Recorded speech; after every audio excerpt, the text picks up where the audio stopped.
Hello children, today we are going to learn chapter 1 of your science book, that is crop production and management.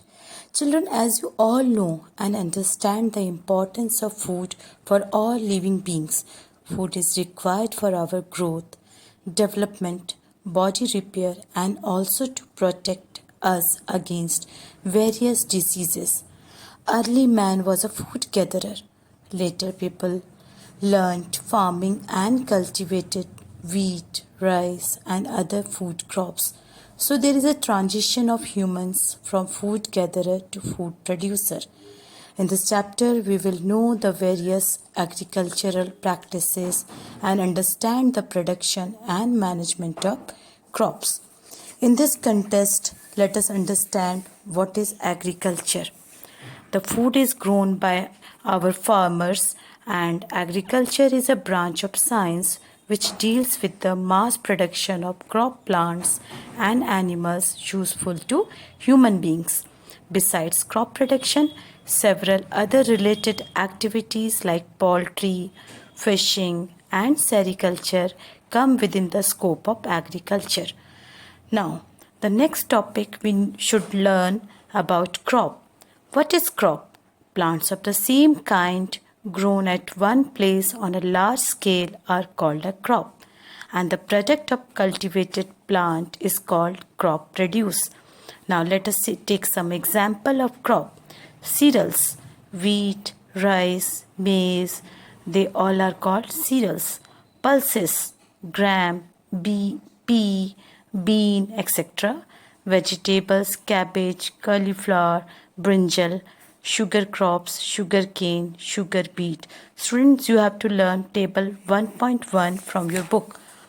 Now, as India is a vast country, a rich variety of crops is grown in different parts of the country because of the climatic differences.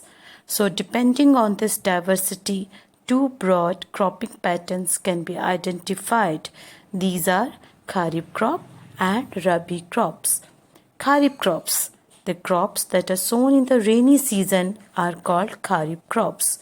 Kharif crops are sown at the beginning of monsoon season, June or July, and harvested at the end of monsoon season, that is September, October.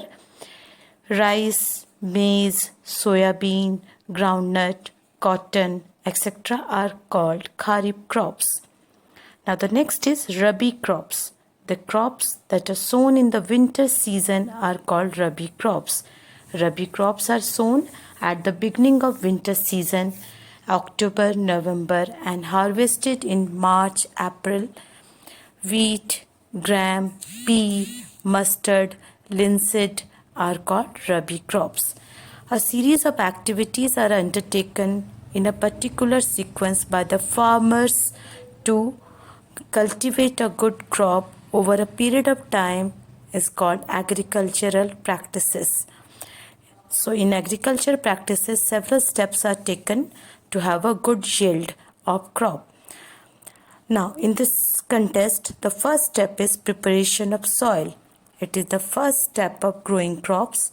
It involves loosening and turning of soil.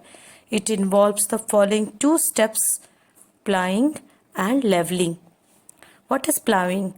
The process of loosening and turning of the soil is called plowing or tilling. It is very much important because of several reasons. Because loose soil particles have more air spaces that help the root plant to breathe properly. Loose soil particles hold water for a longer duration of time.